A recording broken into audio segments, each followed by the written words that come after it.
Welcome to the Zen Studies Podcast. I'm Domio Burke. Thanks to new supporting podcast members, Amir from Spearfish, South Dakota, and Claudia from Castel San Pietro Terme in Italy. This is part 3 of my series called One Reality, Many Descriptions. While experiences of emptiness and suchness or thusness may be liberating and transformative, we may be left with the question of how our limited embodied existence relates to these profound truths. Our natural inclination toward self-preservation, our appetites and shortcomings, our ingrained habits, our complacency. These things can seem at odds with the greater reality we've started to perceive. The teaching of Buddha nature points to the miraculous and redemptive fact that we too, just as we are thus, luminous and miraculous in and of ourselves. In episode 229 on emptiness and episode 235 on suchness, I argued that Buddhism is primarily about awakening to what I've been calling reality with a capital R. Such awakening liberates us from suffering and allows us to live a more compassionate and skillful life. It's very difficult to perceive reality because of the thick filter of self-concern we have created over the course of our lives. Every aspect of our practice aims to decrease and dissolve that filter. To inspire our practice and give us a sense of what to look for, our Dharma ancestors have created various ways to describe reality with a capital R. As I've discussed at length in previous episodes, there's only one reality, but there are many ways to illuminate it. Reality is real life and has infinitely many dimensions. We couldn't fully communicate our experience of a sunset to somebody who wasn't there, even if we videotaped it and wrote a poem about it and mathematically described the sun's trajectory relative to the earth during the sunset. Similarly, Buddhist teachings point toward reality, describe reality, but never claim to capture any feature of it in a final way, let alone convey the entirety of it. Still, descriptions and teachings do communicate something to us. They shape our journey, remind us of what we have not yet experienced for ourselves, and help us know whether we're on the right track. When we contemplate Buddhist descriptions of the nature of reality with a capital R, it's helpful to know why a small handful of descriptions have come to be valued more than all the others over the history of Buddhism. Each of the 5 teachings I'm covering in this series, emptiness, suchness, Buddha nature, mind with a capital M, and the two truths, convey a particular aspect of reality that it's incredibly important to awaken to. This isn't an exhaustive list of such teachings, of course, but these 5 are sufficiently different from one another to be very complementary. It's like humanity treasuring a small, highly curated collection of portrayals of an unusually beautiful sunset. A splendid oil painting that captured the colors. A poem that captured the profound emotional experience. A piece of music that conveyed the drama. And a dance that dissolved the distinction between human being and solar body. To briefly review these foundational teachings, then, shunyata or emptiness points to the falseness of the self-nature we project onto all phenomena, including and especially ourselves. All things and beings share the quality of shunyata, or being empty of self-nature. Emptiness does not mean empty of meaning or worth, but free from the limitation of an autonomous, independent, inherent, enduring self-essence. Everything and every being exists in vibrant freedom in and of itself, while at the same time each thing is fundamentally boundaryless and therefore not separate from the rest of reality. Now, tathata, or suchness, or thusness, points to the luminous, miraculous quality of all things in and of themselves, which we perceive once we awaken to emptiness. Today, I will be discussing Buddhata, or Buddha nature, which celebrates the existence of all beings and things, without which there would be no awakening. In this episode, part 1, I will discuss the joy and redemptive power of Buddha nature. In part 2, I'll talk about more qualities of Buddha nature and things to remember as we practice with this teaching.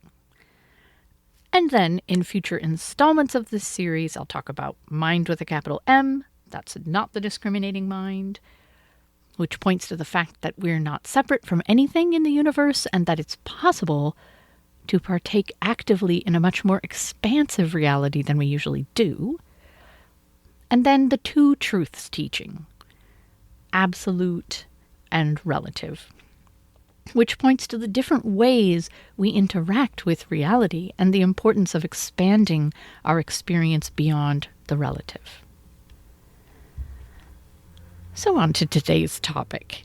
As I discussed in an earlier podcast episode, 203, Buddha nature, what the heck is it and how do we realize it? There was no concept like Buddha nature in early Buddhism. An individual's nature was seen as being the result of countless previous causes and conditions, shaped primarily by his or her own choices in this life or in previous lives. This meant that someone's future could be shaped by the choices they made now. And if you chose the path of practice, the Noble Eightfold Path, including meditation and the renunciation of that which leads to suffering, then you would progress toward eventual liberation. When the Mahayana way of thinking arose a few hundred years after the Buddha's death, it proposed a different view of human nature.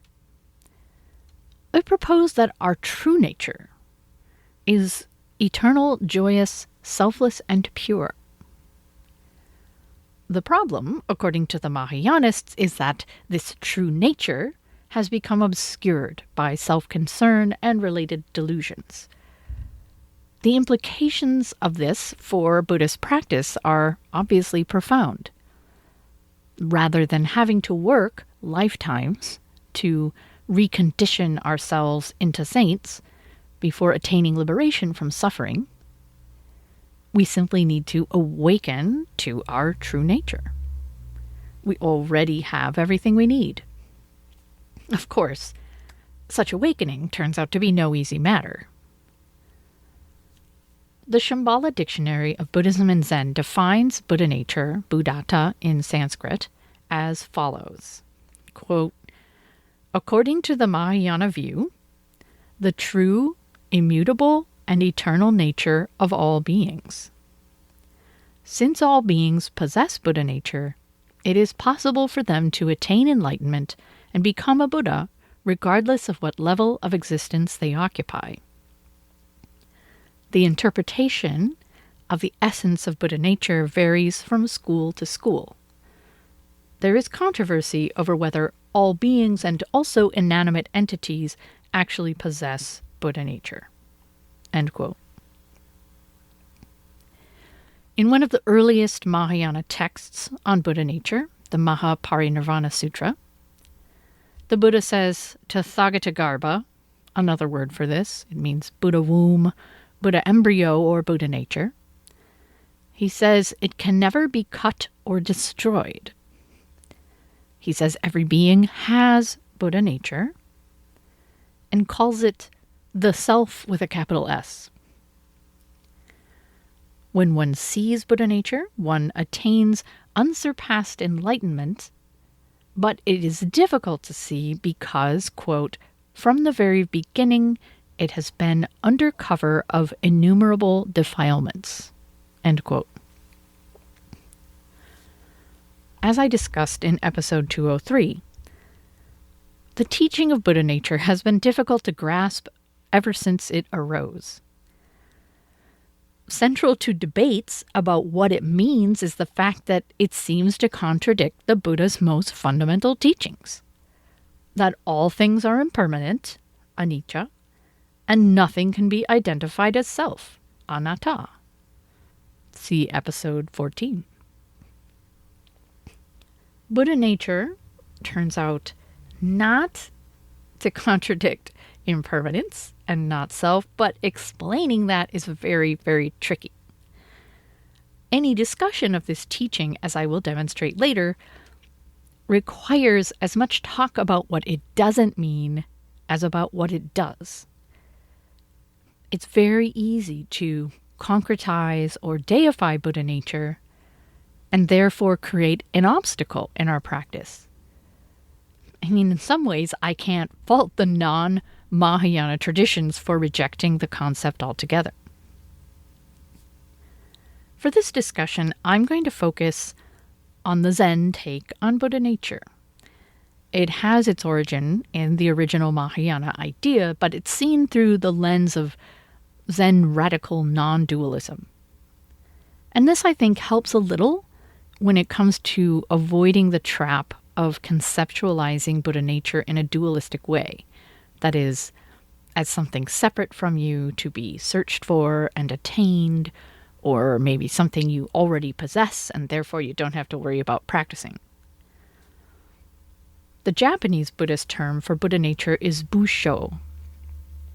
The Shambhala Dictionary defines Busho in this way, quote, a concrete expression for the substrate of perfection and completeness immanent in sentient beings as well as things.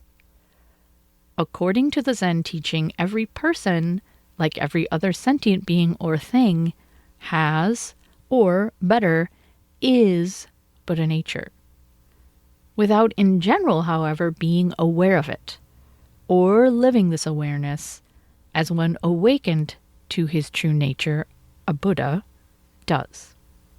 End quote. If we think of the Buddha nature teaching as being yet another way to describe reality with a capital R, what is it getting at? What aspect of reality is it calling our attention to? What does it promise us is true? Here's a beautiful Zen description of Buddha nature to start off our exploration. It's by Huang Po, a 9th century Chinese Chan master. Quote, our original Buddha nature is, in highest truth, devoid of any atom of objectivity. It is void, omnipresent, silent, pure. It is glorious and mysterious, peaceful joy. And that is all. Enter deeply into it by awakening to it yourself. That which is before you is it, in all its fullness, utterly complete. There is naught beside. Even if you go through all the stages of a bodhisattva's progress toward Buddhahood, one by one, when at last in a single flash you attain to full realization, you will only be realizing the Buddha nature which has been with you all the time. And by all the foregoing stages, you will have added to it nothing at all. You will come to look upon those eons of work and achievement as no better than unreal actions performed in a dream. It is pure mind, and that's mind with a capital M.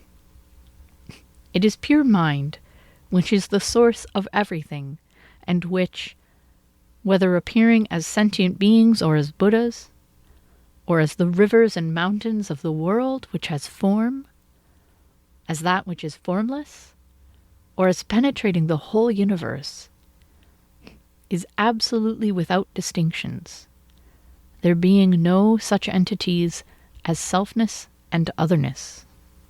End quote.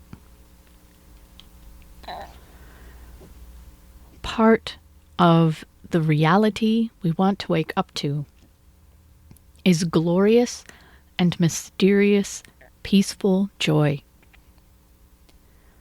What would bring you true, complete, unconditional, pervasive, lasting spiritual joy? Let's say you already have a fair amount of familiarity with the first aspect of reality, emptiness. This can be incredibly liberating. As the Heart Sutra says, the perfection of wisdom, truly understanding emptiness, frees us from hindrance, fear, and suffering. As a practitioner, you recognize that you're not what you think you are. You recognize that your mental map of the world is a creation of your own mind. A creation that can, at times, be useful, but can also sometimes be dreadfully inaccurate. And it is not reality itself. The world, as we imagine it, is no longer so compelling. Amazing. Then let's say you've developed an appreciation for suchness or thusness.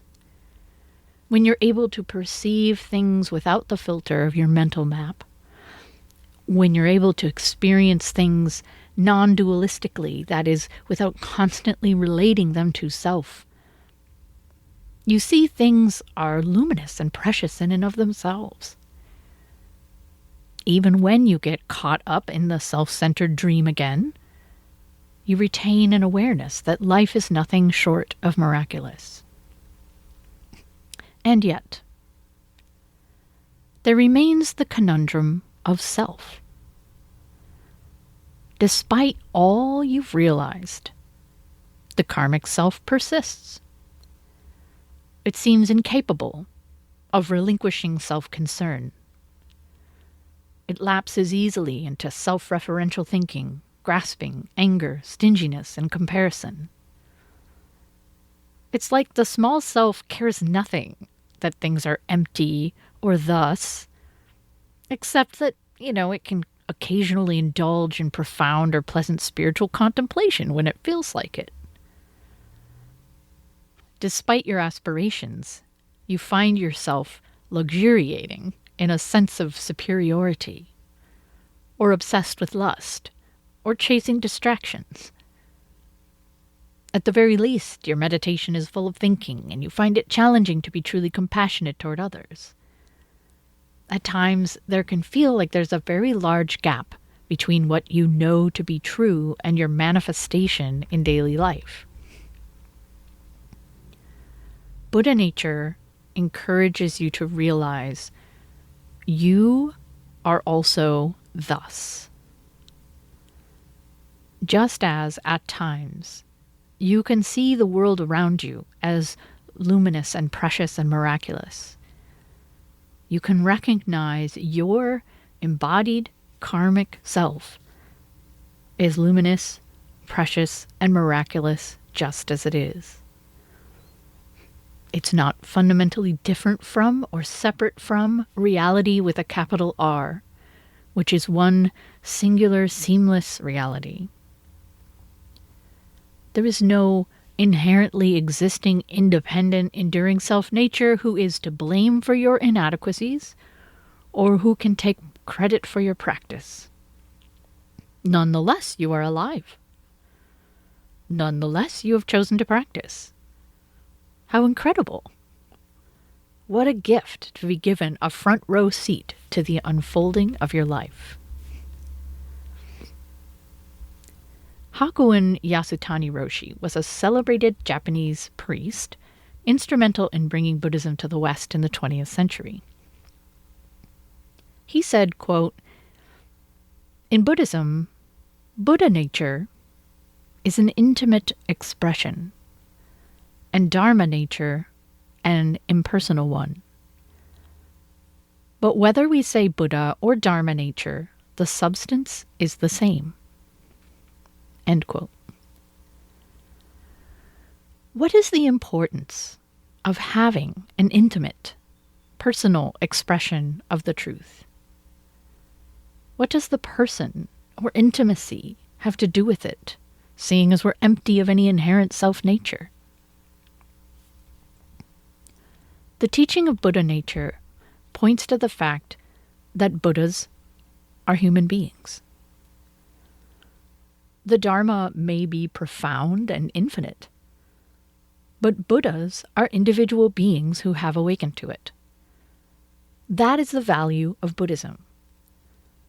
If it was nothing more than a set of teachings about the transcendent nature of reality, it would simply be brain candy for philosophers and mystics. Instead, Buddhism is all about the remarkable confluence of the individual, the fundamental unit of life, and the One. It includes countless practices and instructions for experiencing the truth that extends far beyond the confines of our body, while remaining within it.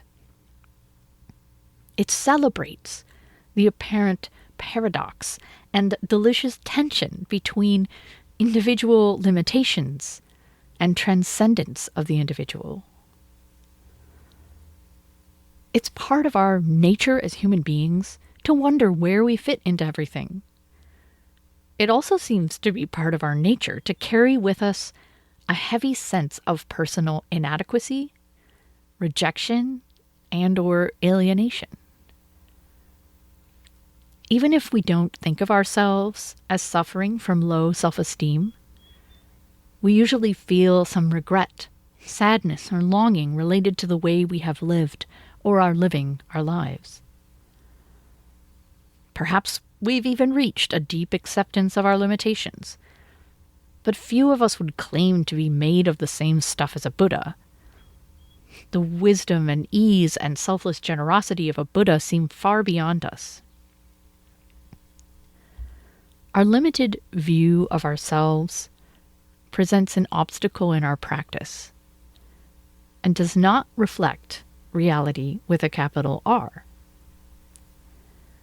This situation is reflected in a parable from the Lotus Sutra, one of the earliest Mahayana sutras compiled somewhere between the 1st century BCE and 150 CE. In the story of the lost son, a young man leaves home at an early age. He falls on hard times and lives a rough life. In the meantime, his father becomes rich and successful, but longs for the return of his only son and heir. After many years, the son returns home but does not recognize it as home. When his father joyfully sends men out to greet him and bring him to his father's household, the son reacts in fear. Thinking the men have come to arrest him, he runs away. Hoping to get closer to his son, who doesn't even recognize him, the father has him hired at a menial job, the most the son can accept at that point. And then, over the course of years, the father gradually promotes the son. They start working together directly, and the son builds confidence in himself. Eventually, the father is able to publicly acknowledge his son, and the son is able to accept his inheritance. The inheritance in this parable is our Buddha nature, and the son's apprehensiveness is our own sense of inadequacy, our own limited self-view. We can't imagine ourselves to be thus: luminous, empty, complete. Who, me? Little old me? Maybe someone else, not me. Or maybe we think, it should be me. I'm worth it, so where's my inheritance? But deep inside, we fear we're going to be cut out of the reward. The many years the father in the parable spent building his son's confidence is practice. Practice is necessary, even though, as Huang Po says, even if you go through all the stages of a bodhisattva's progress toward Buddhahood one by one, when at last in a single flash you attain to full realization, you will only be realizing the Buddha nature which has been with you all the time. And by all the foregoing stages you will have added to it nothing at all. The son could have claimed his inheritance the moment he returned from his wandering. Unfortunately, it is not so easy. Still, don't you find it encouraging that even though we do have to work hard to break out of our limited self-view, as Huang Po says, in the end, we realize our eons of work and achievement are as no better than unreal actions performed in a dream.